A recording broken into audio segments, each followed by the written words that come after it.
नमस्कार,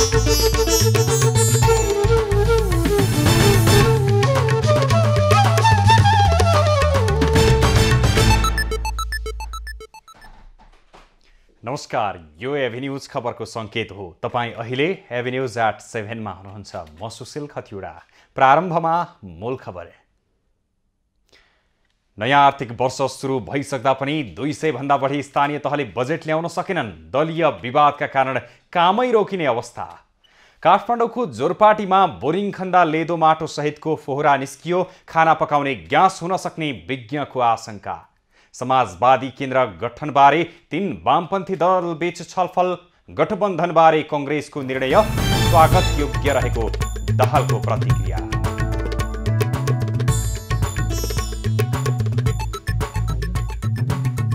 पूर्वाधार निर्माण गुणस्तरीय हुन नसकेको प्रधानमन्त्रीको भनाई। जिम्मेवार भएर काम गर्न इन्जिनियरहरूलाई निर्देशन।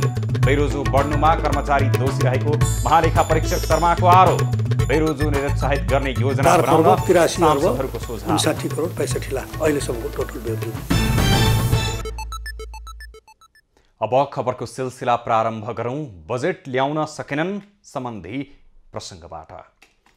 नयाँ आर्थिक वर्ष सुरु भएको 3 दिन पूरा भए पनि हालसम्म 207 स्थानीय तहले बजेट पेश गर्न सकेका छैनन्।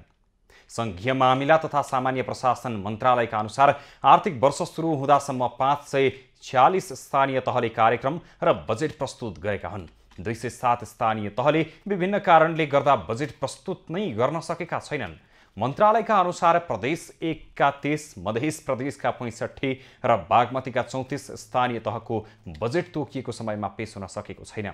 गण्डकी प्रदेशका 9, लुम्बिनीका 25, कर्णालीका 19 र सुदूरपश्चिमका 25 स्थानीय तहले बजेट ल्याउन नसकेका हुन्।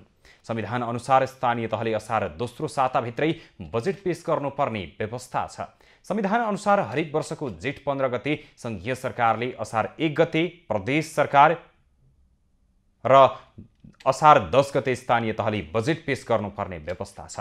नगर वा गाउँसभाले असार मसान्तभित्र आगामी आर्थिक वर्षको बजेट पारित गरिसक्नुपर्ने व्यवस्था रहेको छ। कानुन बमोजिम बजेट सम्बन्धी प्रक्रिया पालना नभएको अनुसार सरकारबाट हस्तान्तरण हुने सबै प्रकारका अनुदानको निकासा र राजस्व बाँडफाँडको रकम हस्तान्तरण प्रक्रियामा पनि कठिनाई आउने अर्थ मन्त्रालयले जनाएको छ। पछिल्लो 24 घण्टामा देशभर थप 357 जना नयाँ कोरोनाका संक्रमित थपिएका छन्। 1828 जनाको पीसीआर परीक्षण गर्दा 268 र 1500 जनाको एन्टिजेन परीक्षण गर्दा 89 जनामा संक्रमण पुष्टि भएको हो। 24 घण्टामा काठमाडौँ उपत्यकामा मात्र 154 नयाँ संक्रमित थपिएका छन्। काठमाडौँमा 119, भक्तपुरमा 5 र ललितपुरमा 30 जना संक्रमित थपिएका हुन्। यो सँगै काठमाडौँ उपत्यकामा सक्रिय संक्रमितको संख्या 1311 पुगेको छ। आज 41 जिल्लामा कोभिड-19 संक्रमित थपिएका छन्। हालसम्म नेपालमा कोरोना संक्रमितको कुल संख्या 11,23,150 पुगेको स्वास्थ्य तथा जनसङ्ख्या मन्त्रालयले जनाएको छ। हाल आज 62 जना संक्रमण मुक्त भएका छन्। यो सँगै देशभर सक्रिय संक्रमितको संख्या 1982 पुगेको छ। देशभर रहेका 1982 जना सक्रिय संक्रमित मध्ये 1865 जना होम आइसोलेसनमा र 117 जना संस्थागत आइसोलेसनमा छन्। अस्पतालमा रहेका मध्ये 19 जना आइसियुमा रहेको स्वास्थ्य तथा जनसङ्ख्या मन्त्रालयले जनाएको छ। कोरोनाबाट पछिल्लो 24 घण्टामा कसैको मृत्यु भएको छैन। आज 36,348 जनाले कोरोना विरुद्धको खोप लगाएका छन्। काठमाडौँको गोकर्णेश्वर नगरपालिका जोरपाटी 5 चामुण्डामा बोरिङ खन्ने क्रममा लेदो सहितको फोहरा निस्किएको छ। जोरपाटीबाट सुन्दरीजल जाने बाटोमा रहेको सोनाम लामाको घरमा लेदो पानी सहित मिथेन ग्यास निस्किएको हो।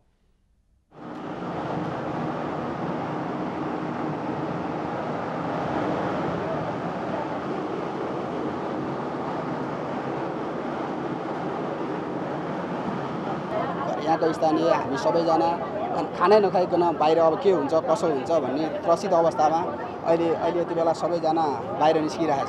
काठमाडौँ गोकर्णेश्वर नगरपालिका जोरपाटी स्थित श्याम लामाको घरमा खानेपानीको बोरिङ खन्दा 300 मिटर फिट खनिसकेपछि ग्यास निस्किएको छ।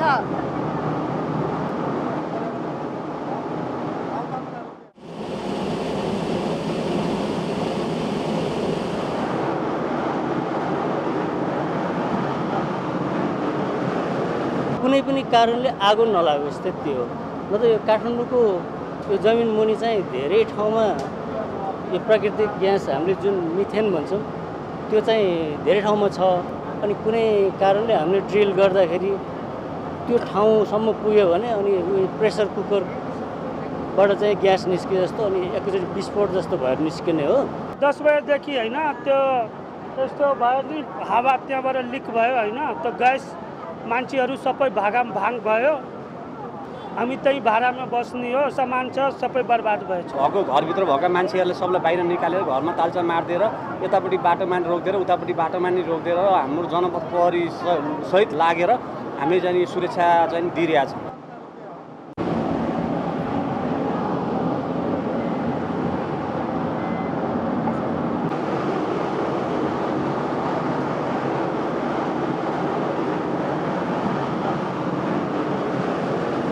काठमाडौँमा खानेपानीको अभाव हुने हुँदा बोरिङ खन्ने क्रम बढ्दै गइरहेको छ। यसबाट हुने जोखिमबारे आम नागरिक सचेत रहन आवश्यक छ।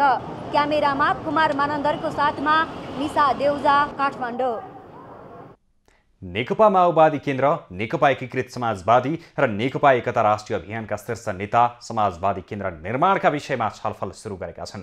तीनवटै दलका नेताहरूले आज सिंहदरबारमा चुनाव अघि नै एमाले बाहेकका कम्युनिस्ट पार्टी मिलेर समाजवादी केन्द्र बनाउने विषयमा छलफल गरेका हुन्।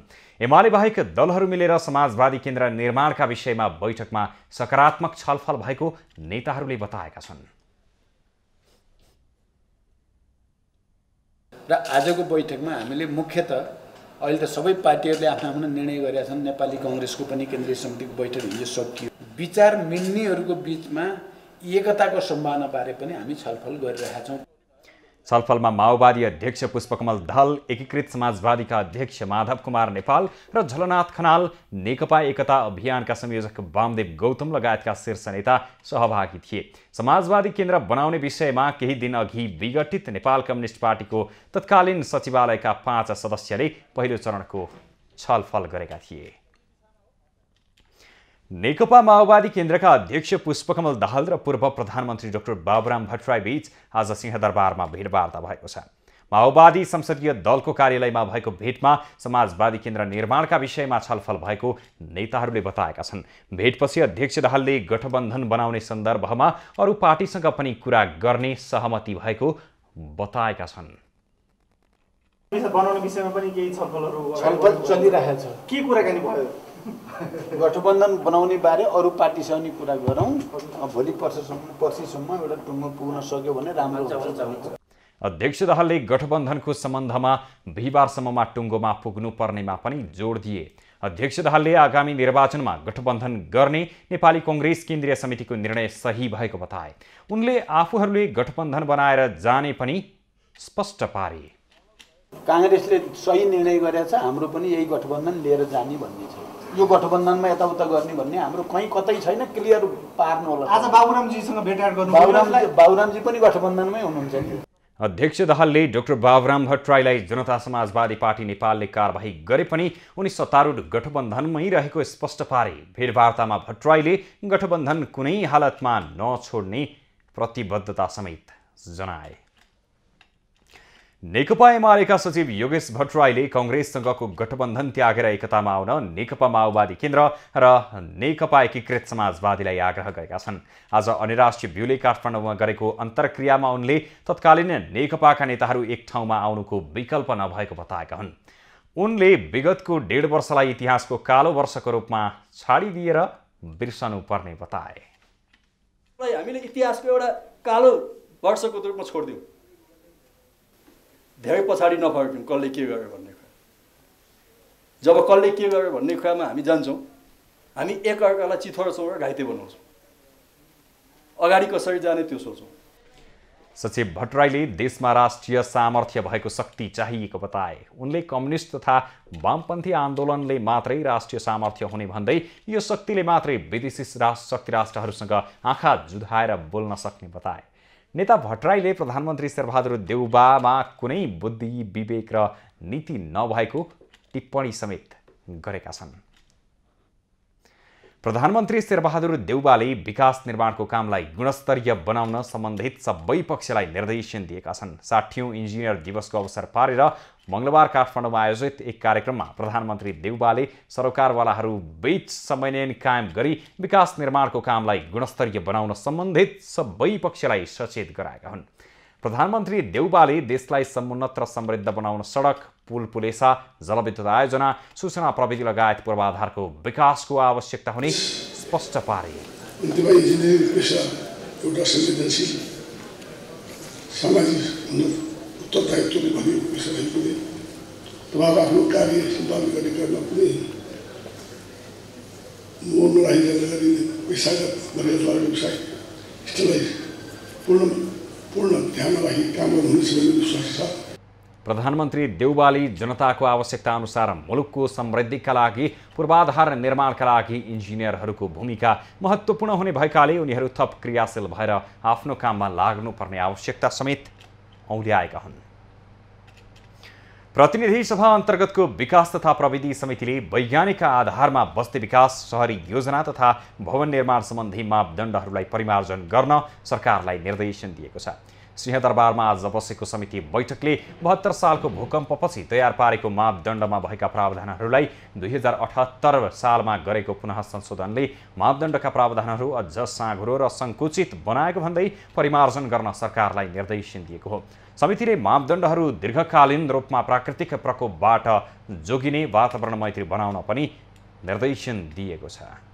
निर्माण भइरहेका संरचनाहरू असुरक्षित र वातावरणीय दृष्टिकोणले पनि जोखिमपूर्ण हुने देखिएकोले दीर्घकालीन योजना र दृष्टिकोणका आधारमा एकीकृत मापदण्ड बनाई कार्यान्वयन गर्ने गरी प्रदेश सरकार र स्थानीय तहहरूलाई निर्देश गर्न समेत समिति नेपाल सरकार शहरी विकास मन्त्रालयलाई निर्देश गर्दछ।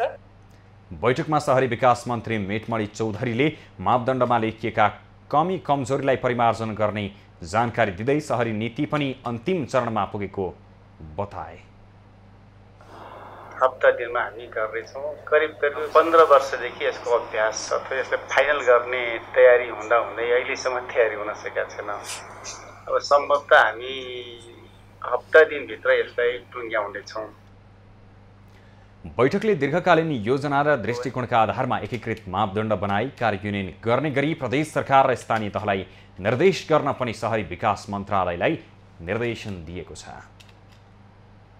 बैठकमा सांसदहरूले सरकारको एकीकृत बस्ती विकास तथा शहरी विकास योजनाहरू प्रभावकारी रूपमा अघि बढ्न नसकेको गुनासो गरेका छन्। महिला आयोगको कामप्रति सांसदहरूले नै असन्तुष्टि जनाएका छन्। आज सिंहदरबारमा बसेको महिला तथा सामाजिक समितिको बैठकमा सांसदले पीडित महिलाले आवश्यक न्यूनतम सहयोग समेत प्राप्त गर्न नसक्नु दुःखद भन्दै आयोगको काममा असन्तुष्टि जनाएका हुन्। आयोग पदाधिकारीसँगको छलफलपछि बैठकले पीडित महिलाको अपेक्षा अनुरूप थप संवेदनशील भएर कार्य सम्पादन गर्न निर्देशन दिएको छ।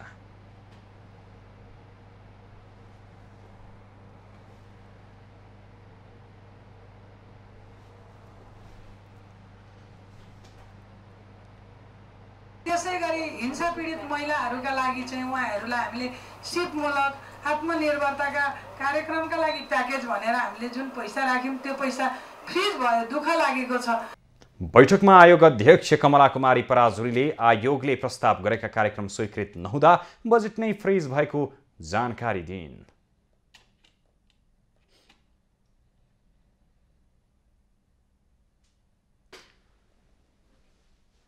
आयोगले गत आर्थिक वर्षमा महिलामाथि भएका विभिन्न हिंसाका 1464 घटना दर्ता भएको जानकारी दिएको छ। बैठकमा समिति सदस्यहरूले योजनाबद्ध तरिकाले आफ्नो कार्य सम्पादन गर्नतर्फ ध्यान दिन आयोगलाई सुझाव समेत दिएका छन्। यसैबीच महिला तथा सामाजिक समितिको बैठकमा महिला आयोगको कामबारे महिला सांसदहरूले जनाएको असन्तुष्टि आजको हामीलाई भन्नुहोस् हमा।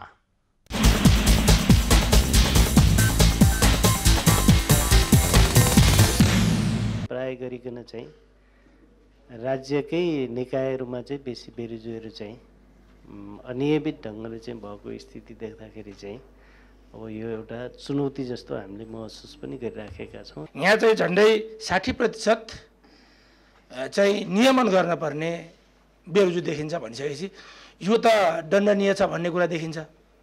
ठाडो भनिसकेपछि यो दण्डनीय, यो भ्रष्टाचार हो भने चाहिँ दण्डनीय हुन्छ। गत वर्षभन्दा यो वर्ष चाहिँ बेरोजु धेरै देखिएको छ कि यो बेरोजु धेरै देख्नलाई यो चुनावलाई लक्षित गरेर धेरै देखाइएको त होइन भन्ने जनगुनासो पनि छ कि यस्तै हो र? आउने आर्थिक वर्षको बजेट अघिल्लो आर्थिक वर्षमै पास गर्छौँ, तर असाढमै मात्रै खर्च हुने जुन प्रवृत्ति छ यसले फ्रिज हुनबाट रोकाउनको लागि हतारमा खर्च गर्ने प्रवृत्तिले गर्दाखेरि के भयो भने विकास हुनभन्दा पनि त्यो फ्रिजबाट जोगाउनको लागि पैसा खनाउने र सही ठाउँमा सदुपयोग नहुने भयो। महालेखा परीक्षक टङ्कमणि शर्माले कर्मचारीले जिम्मेवारी बोध नगर्दा बेरोजु बढेको बताएका छन्। आर्थिक वर्ष 2077-78 को बेरोजु रकम 4,83,59,00,000 नाघेको सन्दर्भमा कुरा गर्दै शर्माले लेखा प्रणालीमा काम गर्ने कर्मचारीहरूले बढी जिम्मेवारी बोध नगरेका कारण बेरोजु देखिएको बताएका हुन्। महालेखा परीक्षक शर्माले बेरोजु बढ्दै जानुमा सरकारले योजना बनाउने तर समयमा नै काम नगर्ने र समयमा नै बजेट फर्च्युट नहुने समस्या रहेको उल्लेख गरेका छन्।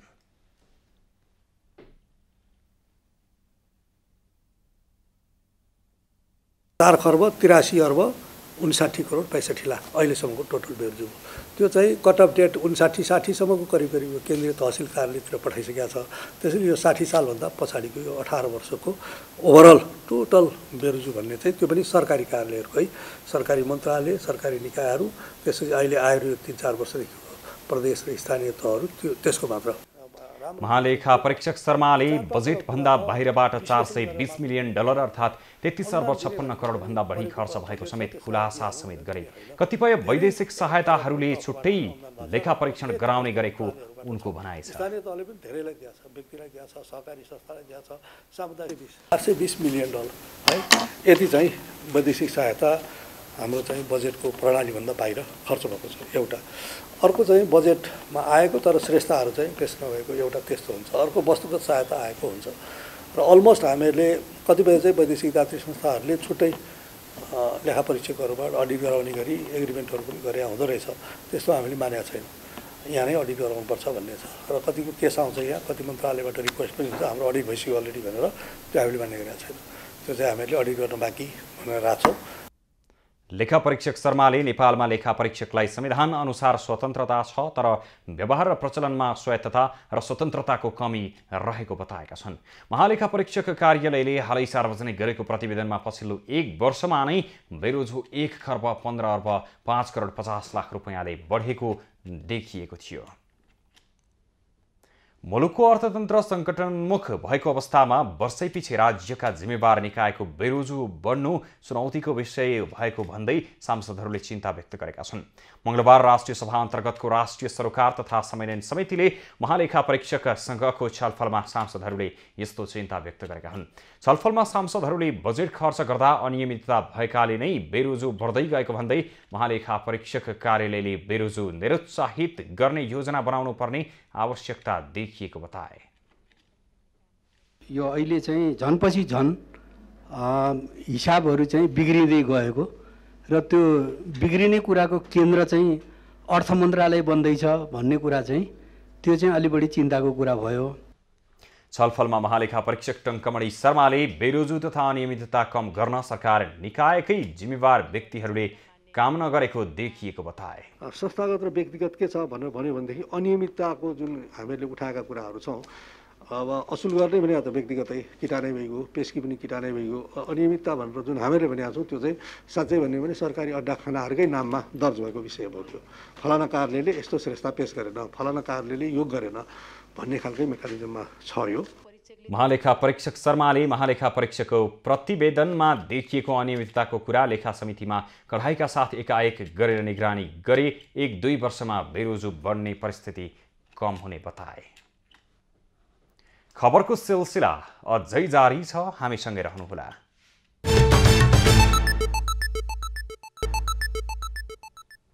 अब बाँकी खबर। राजस्व सङ्कलनका हिसाबले प्रमुख मध्ये एक नेपालगञ्ज भन्सार पनि हो। विभागले हरेक वर्ष बढ्दो दरमा तोक्ने लक्ष्य कुनै वर्ष पुरा हुन्छ भने कुनै वर्ष लक्ष्य पुरा हुन चुनौती देखिन्छ। आर्थिक वर्ष 2078-79 मा पनि नेपालगञ्ज भन्सार राजस्व सङ्कलनमा लक्ष्य नजिक पुगेको छ। विशेष खबरको साथमा प्लम्बर पाइप्स र फिटिङ टिकिरहन्छ, चलिरहन्छ। नेपोवेट टाइल्स, आफ्नै माटो आफ्नै सान। शिवम, सर्वाधिक बिक्री हुने असली ओपीसी सिमेन्ट।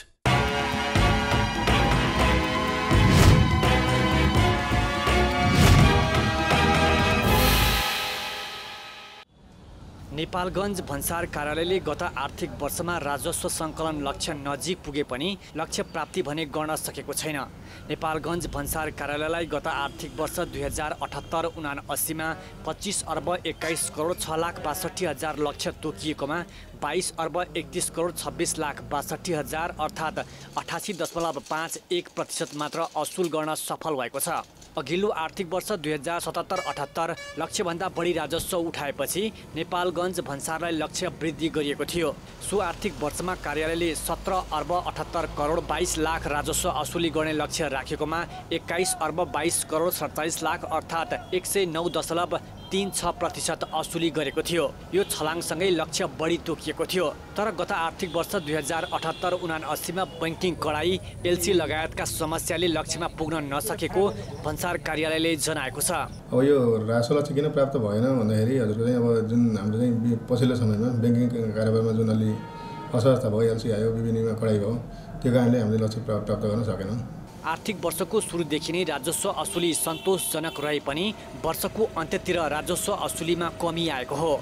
भन्सार विभागले चालु आर्थिक वर्ष 2079-80 का लागि भने अझै बढी लक्ष्य नेपालगञ्ज भन्सारलाई दिएको छ। चालु आर्थिक वर्षको लागि हामीलाई 29 अरबको राजस्व लक्ष्य हामीले प्राप्त गरेका छौँ र त्यो राजस्व लक्ष्य हामीले प्राप्त गर्ने कोसिस गर्छौँ। हामीले राजस्व असुलीमा निकै चुनौती रहे पनि लक्ष्य अनुसार असुली गर्न आफूहरू कार्ययोजनाका साथ लागिरहेको नेपालगञ्ज भन्सारले जनाएको छ। तर भन्सार आयातमा वृद्धि भए पनि निर्यात भने ज्यादै न्यून छ। निकासीको अवस्था निराशाजनक हुँदा सरकारले आयात दर घटाउन विभिन्न योजना कार्यान्वयनमा ल्याएको जनाए पनि हरेक वर्ष आयातको हिस्सा घट्नुको साटो बढ्ने क्रम रहेको छ। नेपालगञ्ज ब्युरोको रिपोर्ट।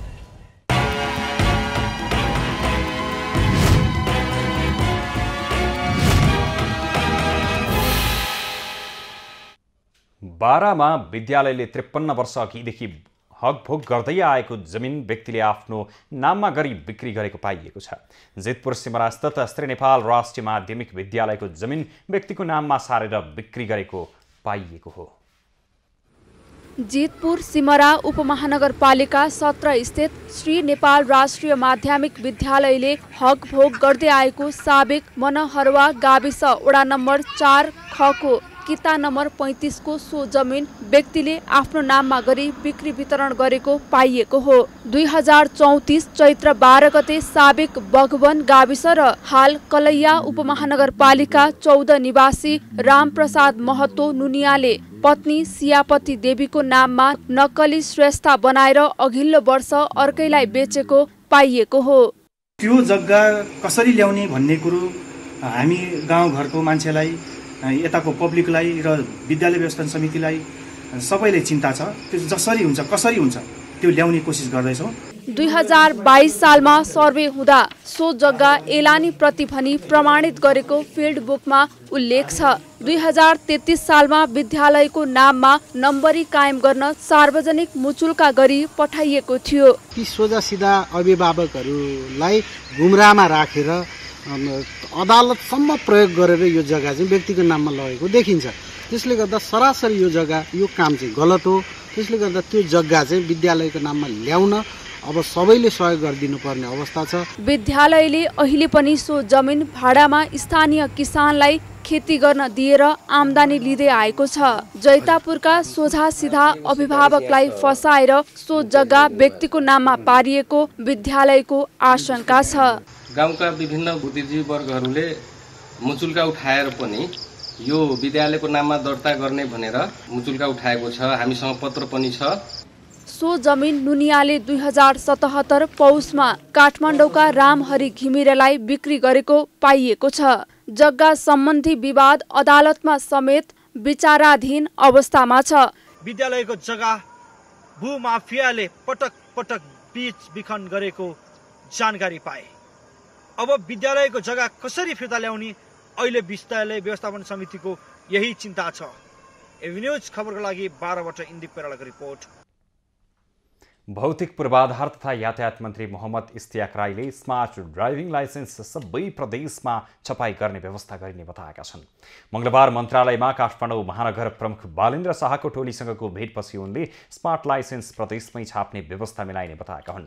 मन्त्री राईले सुदूरपश्चिम र कर्णालीमा 1, गण्डकी र लुम्बिनीमा 2 र प्रदेश 1 र मधेस प्रदेशका सबै प्रदेशमा 1 स्थानमा गरी स्मार्ट लाइसेन्स छपाई गरेर वितरण गरिने जानकारी दिए। 7वटा प्रदेश सम्भवतः पैसा थोरै भए पनि 7 मन नभए पनि अब सानो प्रदेश सुदूरपश्चिम कर्णालीलाई बरु 2टा प्रदेशलाई मिलाएर एउटा, गण्डकी र लुम्बिनीलाई 2 ठाउँमा राखेर चाहिँ 1 नम्बर र 2 नम्बर मध्य प्रदेशमा तत्कालै राखेर चाहिँ हामीले समस्या समाधान प्रिन्टिङ सम्बन्धित प्रदेशलाई नै प्रिन्ट गर्ने भन्ने व्यवस्था गर्दैछौँ।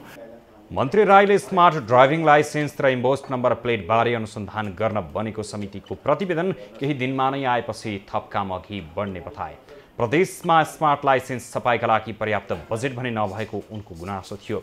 2-3 वर्षदेखि आवेदन दिएर स्मार्ट ड्राइभिङ लाइसेन्स कुरेर बस्ने सबैलाई ड्राइभिङ अनुमति पत्र परीक्षामा पास भएको दिन वा दोस्रो दिन नै स्मार्ट लाइसेन्स पाउने व्यवस्था गरिने उनले जानकारी दिए। भेटमा काठमाडौँ महानगर प्रमुख शाहले काठमाडौँ महानगरपालिकामा प्रत्येक सवारी साधनहरूमा GPS सिस्टम जडानका विषयमा ध्यानाकर्षण गराएका छन्। मन्त्री राईले भने महानगरको योजनामा मन्त्रालयले कानुनी रूपमा प्राविधिक सहयोगहरू उपलब्ध गराउने प्रतिबद्धता जनाए। मन्त्री राईले काठमाडौँ महानगरपालिका क्षेत्राधिकारभित्रका सडकलाई अब बन्ने ऐनमा महानगर मातहतमा नै रहने व्यवस्था गर्ने तयारी भएको 7वटा प्रदेश सम्भवतः पैसा थोरै भए पनि छन्। शहरी विकास मन्त्री मेटमणि चौधरीले मन्त्री पदबाट हट्दा पनि आफू हाँसेरै जाने टिप्पणी गरेका छन्। आज संघीय संसद प्रतिनिधि सभा अन्तर्गतको विकास तथा प्रविधि समितिको बैठकमा बोल्दै उनले मन्त्री भएर आउँदा आफू हाँसेर आएको र जाने बेलामा पनि त्योभन्दा अझ बढी हाँसेर जाने बताएका हुन्। बैठकमा सांसदहरूले निवर्तमान शहरी विकास मन्त्री रामकुमारी झाँक्रीले मन्त्रालयबाट विदाई हुँदा रोएको तर्फ सङ्केत गर्दै मन्त्री चौधरीलाई हाँसेरै जान शुभकामना दिए। त्यसको जवाफ दिने क्रममा उनले जाने बेलामा आफू अझ बढी हाँसेर जाने बताएका हुन्। खुसी भएर आउने जाने बेला रुने कुरा मलाई के छ भने यो मन्त्री हुने कुरा यो रेगुलर प्रोसेसभित्रका कुरा हो। म सधैँभरि रहिरहँदैन, त्यसैले म जाँदाखेरि जसरी हाँसेरै आएको छु जाँदा पनि योभन्दा धेरै हाँसेर नै जान्छु। मन्त्री चौधरीले मन्त्रीको रूपमा आफू सधैँ रहिरहने नरहने कुरा प्रस्ट्याउँदै पदमा रहुन्जेल सांसदहरूले दिएको सुझावलाई ग्रहण गरेर अघि बढ्ने प्रतिबद्धता समेत व्यक्त गरे।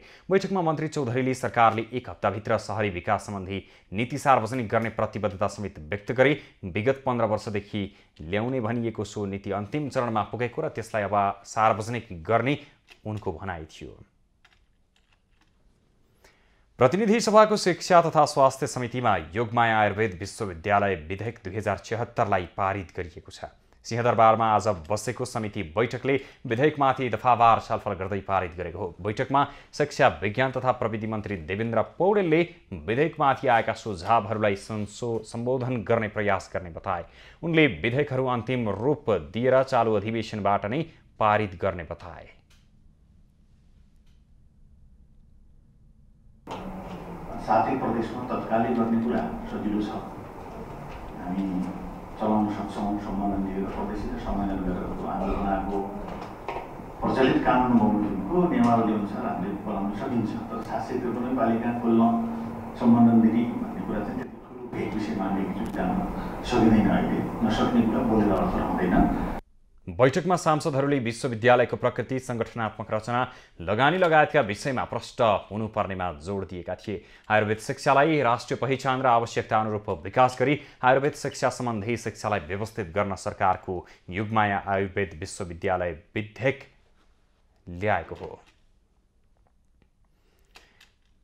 मौसमविदहरूले मनसुन निष्क्रिय हुँदा देशभर गर्मी बढेको बताएका छन्। केही दिन यता मनसुन निष्क्रिय भएको अवस्थामा गर्मीको अनुभव भएको हो। मनसुनको न्यूनचापीय रेखा 1-2 दिनभित्रमै माथि आउने र वर्षा सुरु हुन साथ गर्मी हटेर जाने मौसमविदको भनाइ छ। दुई दिनमै मनसुन ट्रफमाथि सिफ्ट हुँदै जाँदाखेरि हाम्रोतिर मनसुन ट्रफ आउँछ होइन, जुन यो मनसुन न्यूनचापीय रेखा यो माथि आउने बित्तिकै हाम्रोमा पनि वर्षा चाहिँ देखिन्छ। जल तथा मौसम विभागका अनुसार प्रदेश 1 मधेस र बागमतीमा हालसम्म सरदरभन्दा बढी वर्षा देखिएको छ। कर्णाली प्रदेश र सुदूरपश्चिम प्रदेशमा भने सरदरभन्दा कम वर्षा भइरहेको मौसमविदले बताएका छन्। मधेस प्रदेश, प्रदेश 1 होइन, अनि त्यस प्रदेश नम्बर 1 अनि बागमती प्रदेश र गण्डकी प्रदेशमा चाहिँ सरदरभन्दा बढी नै वर्षा देखिया छ। यो लुम्बिनी प्रदेशको बर्दियाट र सँगसँगै सुदूरपश्चिम प्रदेश र कर्णाली प्रदेशमा चाहिँ सरदरभन्दा कमै वर्षा देखिया छ अहिलेसम्मको स्थितिमा। मौसमविदले केही दिनभित्र नै मनसुन सक्रिय भएर वर्षा हुने पनि जानकारी दिएका छन्। अहिले मनसुन सामान्य अवस्थामा दक्षिणतर्फ रहेकाले नेपालमा धेरैजसो वर्षा हुन नसकेको बताइएको छ। आकाशे पानी नपरेपछि बाँकेमा रोपेको धान सुक्न थालेको छ। साउनको पहिलो साता सकिन लाग्दा पनि वर्षा नभएपछि बाँके जानकीका किसानहरू ढलको पानी सिँचाइ गरेर धान रोप्न बाध्य भएका छन्। आकाशबाट पानी नपरेका कारण खोला नालामा पानी पनि सुक्दै गएकाले धान रोपाई गर्न समस्या भएको किसानको भनाइ छ। समयमा मलखाद नपाएका किसान रोपो सुकेपछि थप निराश छन्। खेती किया गया है बाबू, पानी नहीं है, खेत सूखत है और पानी के सिंचाई के कोई व्यवस्था नहीं है और खाद रहा तो वो नहीं मिलत है समय से, खेते में खाद भी नहीं पड़त है। हाम्रो गाउँमा पानीको सुविधा पनि छैन अनि यो मोटरबाट लगाएको खेती सब अहिले सुक्न लागेछ। कोही मोटरबाट चलाउँछ, कोही इन्जनबाट त्यस्तै चलाएर रोप्दैछन्। गत वर्ष यही समयमा झण्डै 90% धान रोपाई भएको बाँके जिल्लामा यस वर्षको असार महिनाको अन्त्यसम्म 40% मात्र रोपाई भएको कृषि ज्ञान केन्द्रले जनाएको छ। मोडरहरू जहाँ भनौँ न खोलाहरूबाट पानी निकाल्ने स्थान छ त्यहाँ पनि खोल्सेर पानीको अभाव एकदम अभाव देखिन्छ। सिक्टा सिँचाइ जहाँ नहर देखिन्छ त्यो सिँचाइ भएको एरियातिर केही रोपाई धानको हिसाबले गर्दाखेरि बढेको देखिन्छ भने बाँकी पालिकाहरूमा पुरै धान खेती भएको छैन। राप्ती नदी, खोलानाला र सिक्टा सिँचाइको सुविधा हुने राप्ती, सोनारी, बैजनाथ, खजुरा, जानकी, डुडुवा गाउँपालिकामा 25 देखि 40% धान रोपाई भएको छ। नैनापुर गाउँपालिकामा 10%, कोहलपुर नगरपालिका क्षेत्रमा 15% र नेपालगञ्ज उपमहानगरपालिका क्षेत्रमा 20% मात्र रोपाई भएको छ। बाँकेमा 36,500 हेक्टरमा धान खेती हुँदै आएको छ। खबरको सिलसिला अझै जारी छ, हामीसँगै रहनुहोला। अब पालो खास खबरको।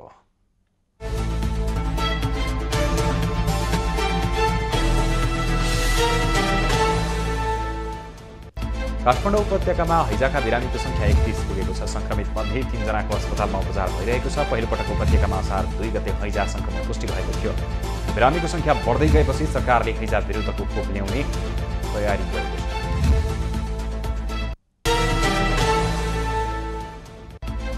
कर्णालीमा सरकार एकलौटी ढङ्गले अघि बढेको भन्दै सत्तापक्षकै सांसदले प्रदेशसभा बैठक बहिष्कार गरेका छन्। माओवादी केन्द्रका सांसदले सरकार प्रमुख सत्ता साझेदार बिना एकलौटी ढङ्गले अघि बढेको भन्दै आजको प्रदेशसभा बैठक बहिष्कार गरेका हुन्। बैठकमा माओवादी प्रदेशसभा सदस्य गोपाल शर्माले सरकारले प्रमुख सत्ता साझेदार दललाई निषेध गर्न खोजेर एकलौटी ढङ्गले अघि बढेको आरोप लगाए। राप्रपाका 4 नेताले पार्टी परित्यागको घोषणा गरेका छन्। पूर्व मन्त्री दिलनाथ गिरी सहित दिल विकास राज भण्डारी, श्याम तिमल सिन्हा र केशवराज श्रेष्ठले पार्टी छाडेका हुन्। आज एक विज्ञप्ति जारी गर्दै 4 नेताले पार्टी नेतृत्वले आफूहरूलाई अप्रजातान्त्रिक र निर्मम व्यवहार गरेको आरोप लगाएका छन्। 4 जना नै नेता कमल थापा नेतृत्वको राप्रपा नेपालमा जाने तयारीमा रहेका छन्। काठमाडौँ महानगरपालिकाका मेयर बालेन्द्र शाहले 2वटा सञ्चार माध्यम विरुद्ध उजुरी दर्ता गरेका छन्। उनले आज एउटा टेलिभिजन र एउटा दैनिक विरुद्ध प्रेस काउन्सिलमा उजुरी दिएका हुन्। बजेट वियोजन हुँदा कुनै अमुक संस्थालाई उपलब्ध गराउन लागेको विषयको खबर विरुद्ध उजुरी दिँदै शाहले कारबाही सहित क्षतिपूर्तिको माग गरेका छन्। गभर्नर महाप्रसाद अधिकारीको बर्खास्तको मागसहित सत्ता गठबन्धन दल निकटका प्रमुख 3 संगठनले आन्दोलन घोषणा गरेका छन्। नेविसङ, अखिल क्रान्तिकारी र अन्य राष्ट्रिय व्यूले संयुक्त विज्ञप्ति जारी गर्दै प्रधानमन्त्री र सभामुखलाई ज्ञापन पत्र बुझाउने र सांसदलाई दबाब दिने सहितका सङ्घर्षका कार्यक्रम घोषणा गरेका हुन्। एमालेको अर्थ तथा योजना विभागको सदस्यको रूपमा रहेर अधिकारीले मुलुकको अर्थतन्त्र ध्वस्त पार्न सक्रिय रहेको दावी गर्दै ती सङ्गठनले बर्खास्तीको माग गरेका हुन्। कोरोना विरुद्धको खोप लगाउन छुटेको भए तत्काल लगाउन स्वास्थ्य मन्त्रालयले अनुरोध गरेको छ। कोरोना भाइरसको संक्रमण फेरि बढिसँगै मन्त्रालयले खोप लगाउन छुटेको भए खोप लगाउन आग्रह गरेको छ। सरकारले प्राथमिकतामा राख्दै केही व्यक्ति खोप लगाउनबाट छुटेका पाइएकाले उनीहरूलाई खोप लगाउन आग्रह गरेको हो। खोपले संक्रमण भए पनि जटिल अवस्था न्यूनतम नदिने भएकाले खोपको महत्त्व बुझ्न मन्त्रालयको अनुरोध छ।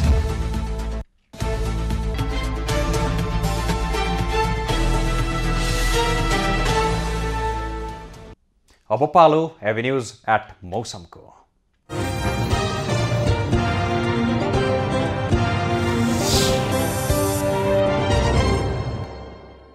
पछिल्लो 24 घण्टामा देशभर आंशिकदेखि सामान्य बदलिरह्यो। आज राति गण्डकी र लुम्बिनी प्रदेशका एक वा दुई स्थानमा भारी वर्षाको सम्भावना रहेको छ।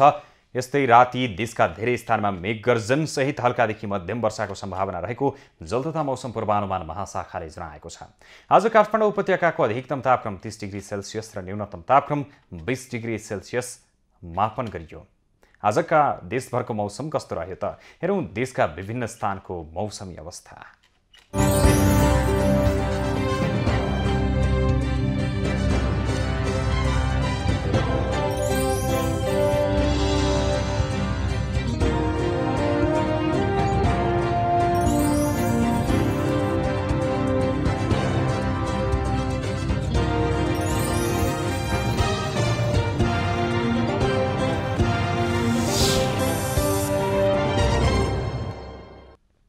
अहिलेलाई खबरको क्रम यति नै। एभेन्यूज खबरका सहित अन्य विस्तृत खबरका लागि www.avenews.tv लगइन गर्न सक्नुहुनेछ। युट्युब, फेसबुक र ट्विटरमा पनि हामीलाई फलो गर्न सकिनेछ।